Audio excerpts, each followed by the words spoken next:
Hi guys, it's Jasmine. Welcome back to my channel. Today I am super excited because one, I found the perfect filming spot in my room right next to a window, so I'm super excited about that.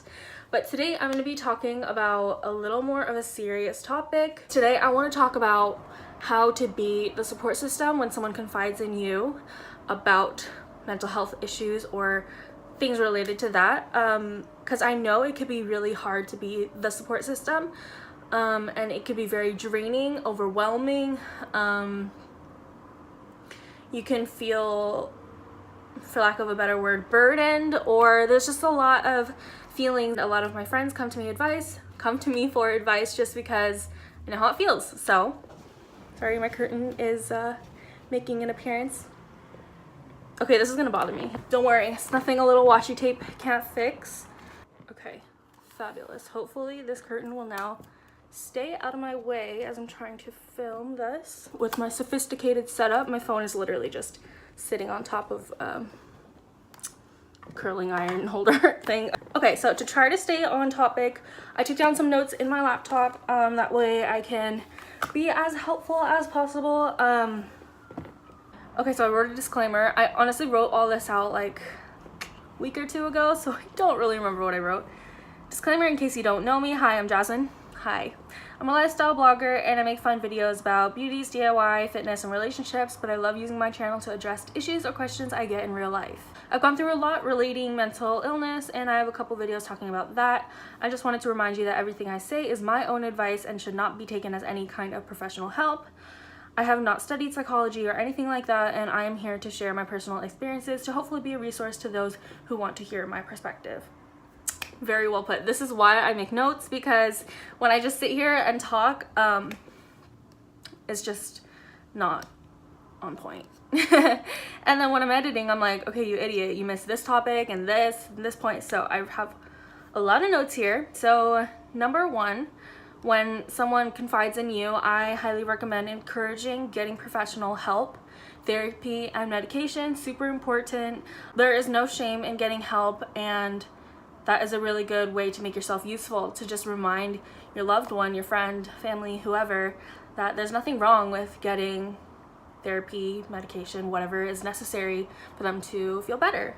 Driving to appointments, helping with financials if you're in the position to, if you are like a parent or a guardian or grandparent, whatever. Reminding them to take prescriptions if that is a problem for them. I know I have really bad memory, and when Shoda's like, hey, did you take your medication for the day? That means a lot to me because that shows that he's being supportive. And then being encouraging are all things that make a difference to someone that is in a difficult position to help themselves. So just remember that, like, if someone confides in you something relating to mental illness, depression, whatever, I'm not going to speak for everybody, but I know it can be really difficult to have the motivation, the energy, the positive outlook to be like, okay, yeah, I need to get help. So if you can just encourage that person to seek medical help, and if you can make that easier for them, that is awesome. Number two, don't minimize what the person is going through. Just because you can't relate to someone's problems does not make it invalid. Understand that whatever triggers them is 100% okay as long as they are working on it. Just because it's not a big deal to you, don't forget that not everybody is the same. And I know that sounds really obvious, but things to me that aren't even a big deal, like as someone who has anxiety, depression, whatever, all this stuff, some things I'm like, okay, that's not even a big deal at all, but that might trigger someone else. And just because that doesn't affect me does not mean that that's not valid for somebody else to be having issues with. But I do want to say, as long as they're working on it, as in, like, don't just be like, that bothers you, cool. Like, encourage them to get help, encourage them to feel better, but don't just shrug it off like it's nothing. I did want to add on that point, never shame someone for opening up to you. You are there to listen, not to judge.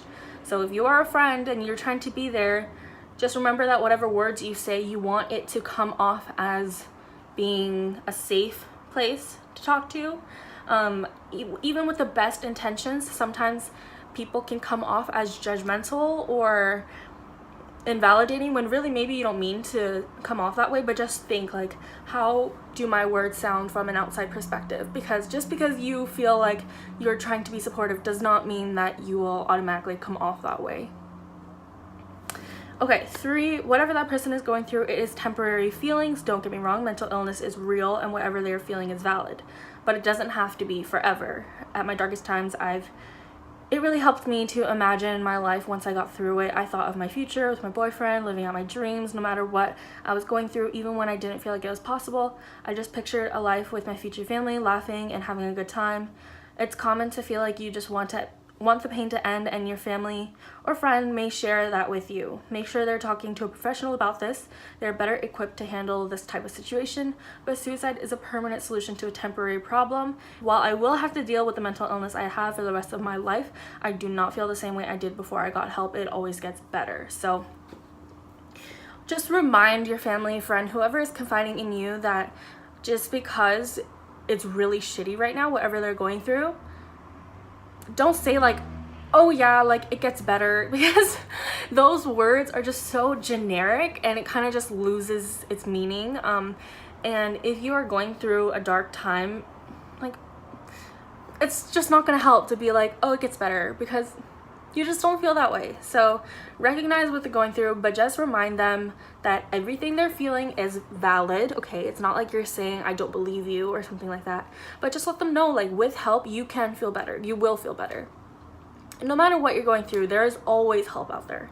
And I just know how it feels to be in that space and feeling like it's never gonna get better, but imagining a good life. Like, even if I didn't feel like it was possible, encourage them to just like think of the best case scenario in life. I don't really know how to explain this other than, like, after I got through that really, really dark point in my life where I just wanted everything to be over, I now live so much better, because I feel like this is all a bonus. Like, I feel like, not that I should have died, like, for lack of better words, I feel like I could have. It could have all been over in high school, because that's when I felt dead. Like, I didn't want to live. So now that I got through it, I feel like everything is just a bonus in life, and things that people stress about, like money and school and whatever, like, now that I'm in a better place mentally, I'm like, fuck it. And I just feel like I'm living my best life now because I've gone through that. So life might be shitty right now, life might be shitty for your friend, your sister, your brother, whoever, but just remind them that with help, they don't have to feel this way forever. And just remind them that, okay, yeah, you might have to deal with your mental illness forever. And honestly, you might think that that's like depressing, but once like my therapist / doctor was like, okay, this medication isn't necessarily going to cure you, like, you might have to take it for the rest of your life, I kind of felt better about that, because it really validated what I was going through and treated as like a real illness, and not like a, oh, you're just weak or you're just sad right now, it's just a phase.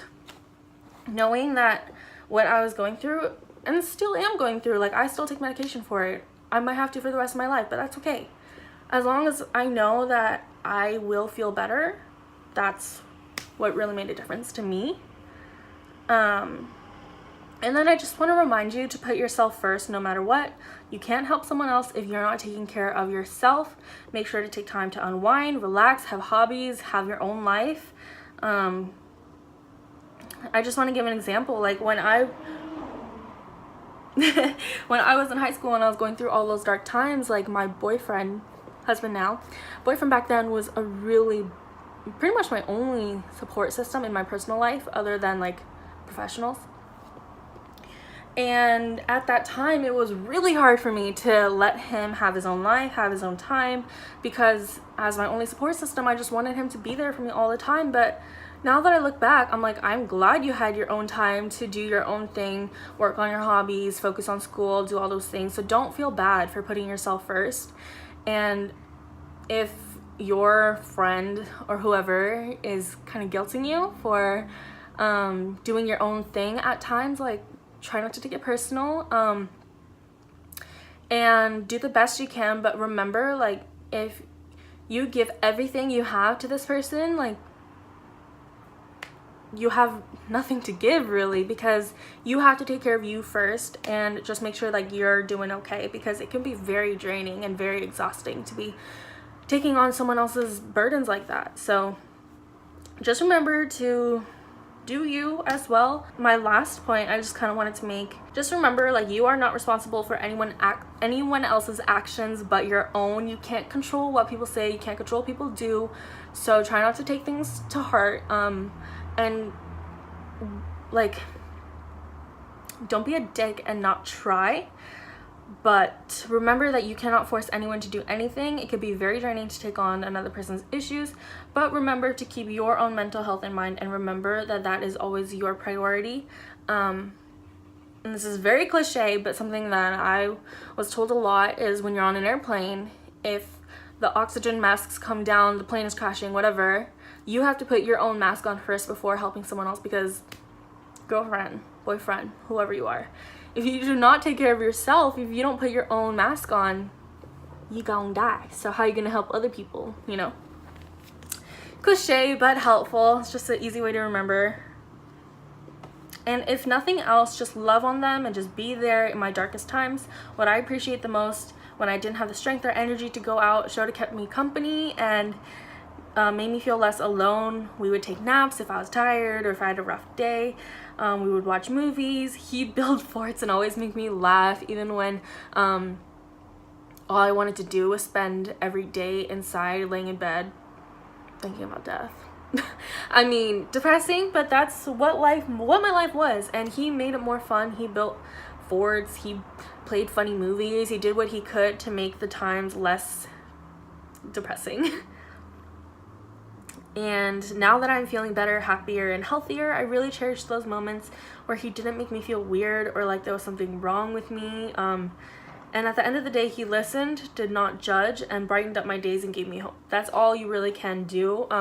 Don't feel like you have to fix anybody. It's really the person who's going through it that has to do the hard work to get better. You can't give somebody advice and automatically them take it and do the right thing. It's up to them to get better. Your role is to be support, make them happy, make them feel loved, make them feel less alone. But in the end, just know, like, you can only do so much.